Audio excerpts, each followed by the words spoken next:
నీ తల్లి డెక్కాయిదై ఉంటుంది. అందుకే డెక్కాయిడ్ దానికి పుట్టిన నువ్వు డెక్కాయిడ్ నా కొడుకువే అవుతావురా. మామిడి చెట్టుకు నిమ్మకాయలు కాయవు. అర్థమయ్యిందా?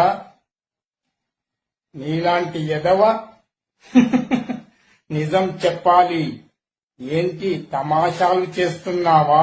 ఆ 1000 కోట్లు ఎక్కడ పెట్టావో చెప్పు, లేదంటే నీ తల్లిని నేను చంపేస్తాను. అరే, నీ తల్లిని చంపేస్తానంటే కూడా నీకు దయ లేదు. అందుకే నిన్నే చంపేస్తాను. డెక్కాయిట్ నా కొడక్క. మళ్ళీ ఏ దొంగతనాలు జరగకుండా ఉంటాయి.